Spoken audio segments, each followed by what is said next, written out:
goal was to win an Olympic gold medal, not to compete in the Olympic Games.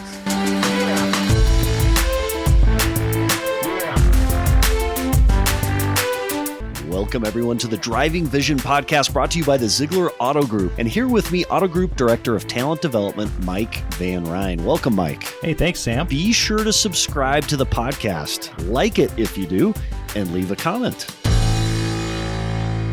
Welcome, everybody, to the Driving Vision podcast, where we explore the impact of leadership vision on the world today. Well, today in studio, we have a very special guest, Jim Craig, a true legend in the world of hockey.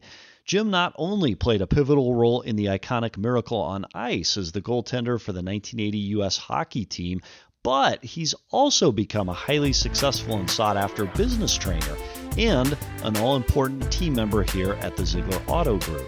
We go now to Jim Craig and Aaron Zeigler. Hey, everybody. Welcome to the special edition of the Future of Zag Today podcast. With us today, 1980 gold medalist hockey winner, Jim Craig. Jim, welcome. Oh, it's always great to be here. And of course, Aaron Zeigler, President and CEO of Zeigler Auto Group. Hey, Sam, great to be here too. So, hey, the Auto Group, Zeigler Auto Group has a special relationship with Jim Craig and has for a period of time now. Aaron, tell us a little bit about that relationship. Yeah, so when we decided to start our speaker series 10 years ago, we said, we got to start off with somebody that's done something incredibly epic in the world that may never be duplicated again. And then we've got to have somebody that's a wonderful speaker and then somebody that's got incredible lessons that we can learn. And, Jimmy rose to the top of that list. He checked all those boxes. And to this day, is, our all-time favorite speaker that we've had. In fact, it's interesting, Aaron, because this October marks a special anniversary of that relationship. Yeah, October 3rd will be our 10-year anniversary, Jim, since we've been married. Yeah, that's right. That's awesome. So, Jim, take us back to the 1980 Winter Olympics and share what it felt like to be part of, as Aaron talked about, that Miracle on Ice hockey team. Take us back. Well, I think what happens is, there's different chapters of your life that are really kind of important. And there are mentors and people who make so many sacrifices for you to get to some of these dreams that you have. But the biggest thing about that team was that nobody thought we could win, but we had a coach. And, I like to call Coach Herb Brooks. It was an architect of the vision of the future. And since I've been here at Zeigler and working with Aaron, that's what you've created every year, a vision of what the future is going to be. And it's really funny. You call it the future of Zag, right? It was kind of interesting. So when I think back to our team in the Olympics, it was the fact that we all had to learn how to think, train, and play differently and learn how to win. And so it's always lessons that I like to bring forward and try to help other companies. Jim, I know you, the movie's called Miracle, right? And everybody said it was the Miracle on Ice. But you said to the players in the locker room, it wasn't a miracle because you guys had prepared to win and you expected to win the gold. Well, it's really interesting is you because I say this to you all the time, are you preparing to win or compete, right? Because everybody has a different definition of winning. To some people, they're we use that example all the time, Aaron. He says, have you ever competed in a marathon? And somebody said, yeah, well, how'd you do? And they say, well, I finished. Well, that was what their goal was. But when you have our coach and our team, our goal was to win an Olympic gold medal, not to compete in the Olympic Games. And that took a whole bunch of refiguring. And the first thing you have to do is you have to get organized, and then you have to recruit the right people to do that. And then they have to be tough enough to learn from failure. And that's not always easy, especially with today's environment. So, Aaron, in the 90s, you won the APBA National Championship in jet skiing, 1992 and 93. You continue to be active in sports. You actively recruit athletes into the Zeigler Auto Group, including Jim Craig a decade ago. What is the connection between sports and business? Well, sports is fun. And I think business is fun too, but also it's that competitiveness inside you. It's that fighter that burns in you that you want to accomplish something.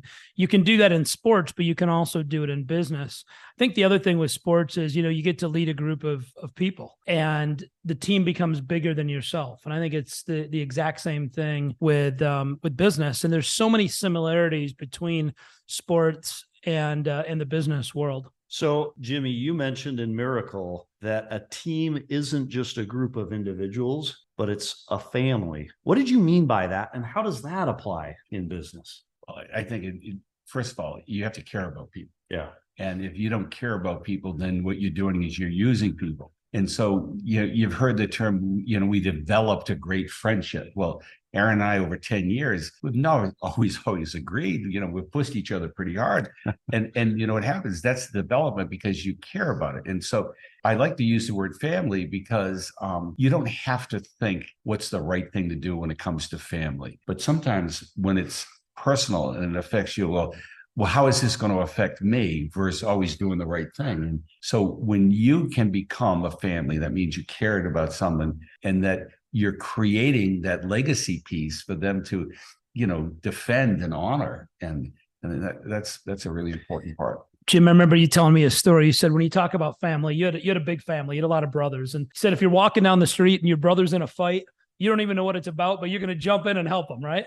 Exactly. And that's what families do. Yeah, and I think the big thing about family is if you have to think, is this the right thing to do? Then you're just not close enough to the person. You just do the right thing.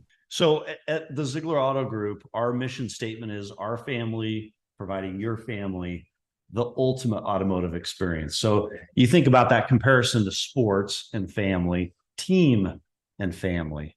Aaron, what is the ultimate automotive experience? What does that mean to you? Well, ultimately means you're the best. That's utopia, right? That's what you're striving for every day. And when we talk about the ultimate automotive experience, the one thing that we can control in our world is the customer experience. And we want to exceed their expectations every single time. And if we do that and we give them the best experience they could possibly have, that's the ultimate experience. And that's what we wake up every morning. That's what we're driven to do. And if we can do that, and we can do that better than anybody else, we're going to dominate. Thoughts on that, Jimmy? Yeah, I can't wait because that's one of our topics that we're going to be challenging about it.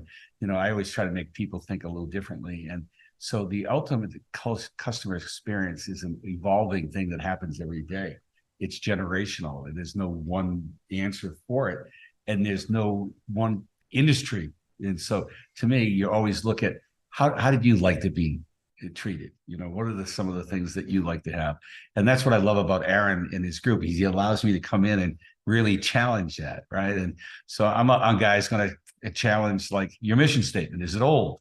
Does it really have any value anymore? Has it changed? And that's what's great about the Zeigler Group. We're always pushing the envelope to try to be the best and be the leader. And if we fail fast and we get up quicker, but we're always playing to win. And I use the word we because that's how I feel. I really feel as I'm part of this family. So you think about it over the past decade, that relationship has developed, it has matured. In what ways have you changed as a result of your interactions with the Zeigler Auto Group? And then the same question for Aaron. Well, I think the thing that I really like about Aaron is he has a really curious mind. And his, inner circle is not in the car industry. And so when we get to talk, it's whether it's about raising kids or whether it's almost anything in life. And so what I love most about my relationship is how much I have learned about life and about being better at what I do and improving myself personally as I've worked hard to help the group.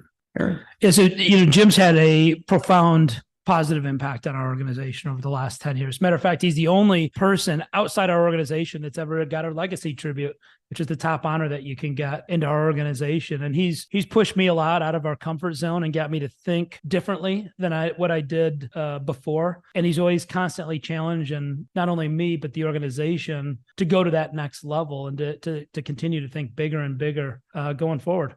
Sam, there's a saying a friend of mine I did some business with. He goes, if you're as good as you were last year, you're going backwards. Oh, yeah. Right. And, when you have that mindset, you can look around all the time and say, well, we did really well this year because there was COVID or there was this. Aaron's never had that attitude. So preparing to win is winning. And it doesn't matter what the environment is or the situation politically. It really doesn't matter. It's a mindset. And so one of the biggest things that Aaron does as the leader is he creates this mindset of winning. So you went from being an athlete where you had a clear-cut scorecard to working with a company with a clear-cut scorecard. I don't know if you had a clear-cut scorecard. We're working on that. What drew you into the business side? Because business is like sports, as Aaron has talked about, but there's some key differences and elements, right? Well, I mean, if you're not creating the future, you're living in the past. Yeah. as I said, Aaron and I share what I call a really curious mind. So I want to learn every day. I want to know why they do these things and, what it's done. And to be able to have the vision and see ahead is something our coach, Herb Brooks, was able to do. Yeah. And he didn't look at it like it was like, oh my God, he didn't look at it as a challenge. He looked at it like it was an opportunity. And if you have that mindset, just talking to Aaron, he's got another opportunity. He's all excited. And that's what he lives for, is these opportunities. And it's not that he doesn't play safe. He plays to win. And even if you don't, you learn so much more from having that mindset. That's what intrigues me about the relationship, because I think we feed off each other that way, and we have similar mindsets. So when you think the next 5 years and the next 10 years, let's ask this question. What do you think it takes from your perspective to win in business, period? The advent of technology and the changing economic world, which you alluded to, what does it take to truly win in business over the next decade? You want me first? Yeah. Okay. You have to have a curious mind, and you can't look at your inner circle. You have to look at things differently. I was challenged in the group today and say, listen, why don't you have one spot that you have all your cars? And why don't you bring a Starbucks into your dealership? And why don't you drive traffic? It's that type of curious mind. It's not traditional or traditionally. It's who did you run into that had this idea? And do you have the courage to drive that type of change? And I think as long as you keep having the courage and you see things, they become trends. And Aaron and you and I have talked about how trends can either become habits, and they're either good or they're bad, but you have to be the trend setter. And I think that's what the future does. Agreed, Aaron? Yeah, I agree completely. And I think you got to continuously reinvent yourself to stay relevant in the world, because the world's changing. It's changing fast. And you got to be able to embrace technology and be able to use that to your advantage. And think about the swings that the world's had before. We never dreamed 4 or 5 years ago that we'd have a worldwide pandemic and that businesses would be shut down. And you have to be able to adapt to what's going on. We never dreamed that we'd have this chip shortage and we couldn't get enough cars. We've always had enough cars to sell. So we've been able to adapt to that. We've increased used car inventories. We've gotten really good at ordering cars, where before a customer just come in and buy a car off the lot. So you gotta look at what the world's giving you, what the market's giving you, and you got to be able to change. And like I said, reinvent yourself and continuously reinvent yourself, because what works today won't work 5 years from now. What worked 5 years ago doesn't work today. So it's interesting. There's two approaches in the world right now. You can go all in. You can be bold. You always say one of the biggest mistakes most people make is they don't think big enough, or you can shrink and have fear. And we saw evidence today driving around of both, right? Why do some people go towards a place of fear and shrink? And what is that? It's a lack of confidence. Yeah. Lack of self-confidence in themselves, I believe. And that's why they're scared. And you can't run a business thinking about what could go wrong. You got to think about what can go right, and you've got to be able to grow. And you're going to make some decisions that are wrong decisions. But if you make 10 decisions and one's wrong, no big deal. Like Jim said, you fail fast and you move on. But those 9 other decisions that you make will take you to that next level. The biggest mistake is not doing anything, not making any decision. Yeah. And I think the other thing is, as you get higher up in leadership, you want to have somebody agree with you. So if something goes wrong, it's not your mistake. And I think a lot of times you lose your instincts. And one of the things I love about Aaron is he really trusts his instincts, right? And some people can't do that. They wait, and time is such an invaluable thing, and you lose opportunities because you can't respond quickly enough. And so, one of the things we always talk about is how important time management is, and understanding how much time you have to make this decision. And then you have to be able to have the courage to do that stuff. So I really think instincts, courage, and the ability to have the confidence is a really big part of leadership. I think if you don't fail or you don't make a mistake, you're never growing and you're never learning. Sam, you and I sat down at the end of last year and I asked you a question. What'd you screw up this year? Yeah. And then I said, well, I can tell you 15 things I screwed up really fast. Right. Yeah. But then I learned from every single one of those, and I'm not going to make those mistakes again. Right. Yeah. So you've got to be able to have the self-awareness. The person that thinks they do everything perfect is the furthest thing from being perfect. You got to have that self-awareness and be able to self-reflect. And yet, to Jimmy's point, the ideal of the perfect leader in pop culture is one that doesn't make mistakes. It's an organization that doesn't make mistakes. Large corporations will absolutely attack weakness and exploit it. And so people in many large corporations seek to cover and hide that up. Have you seen that, Jimmy? Well, it's kind of interesting. Zach's going to do a think tank tomorrow, and he shows all these different organizations that do great customer service. And my first question to him as we were preparing today is, who did they replace? Give us an example of one so we can. Well, all of a sudden he said FedEx, right? Yeah. Well, FedEx many years ago was the best, but I think Amazon is really taken over, right? And then you could look at Starbucks today and say, when they came into the industry, their customer service is unbelievable. But I don't know if that fits everybody now. Their service is good, but it's really slow. Do people want that? So there's a lot of things that you have to really pay attention to. What is the standard, not what was the standard? Are you going to be the standard, right? Or are you going to follow someone to do it, right? So it's interesting, and you can't be the leader without making mistakes. You can be the follower, but you'll never be as good. You have to be open to that possibility of a mistake, and then you have to learn from it. We meet the best version of ourselves on the other side of that adversity. So, Jim Craig, you've had an extraordinary career from athlete, gold medalist, business consultant. What's left for you to accomplish? What do you fight for every morning? It's just starting. It's to stay relevant. Yeah. Right? It's to how do you do that? Keep a curious mind, keep learning all the time, to be with companies that want to win so that you can be challenged. It's really funny, Aaron, I don't know if you agree with this or not, but I think, and I use this term all the time, winners win. Right. And what I mean by that is if somebody knows how to win, they continually want to learn how to win. And that's why I love being with companies. And if you ever hear me say winners win to you, it's because that's who I want to hang around. Yeah. And I agree completely, Jim. Winners do win, and those that don't win make excuses, right? Exactly right. Yeah. Okay. Ben Nempton, final question. We had a speaker that came in about a month ago. And actually, Aaron, a little background on Ben Nempton. He created a show based on a bucket list, right? He wanted to do 100 just crazy things in the world, playing basketball with the president of the United States, going to outer space, sneaking into the Playboy Mansion to a party. Yeah. And they just started knocking off this bucket list. And he had things that he wanted to do to make his life really interesting. And most people don't ever go after their bucket list. And one of the things he challenged us to do is to connect emotionally by identifying a bucket list item, seeking to go after it, and then giving back along the way. So we've been asking people, what is on your bucket list? So we'll turn to you, Jim Craig. What's on your bucket list as you think about this phase of life?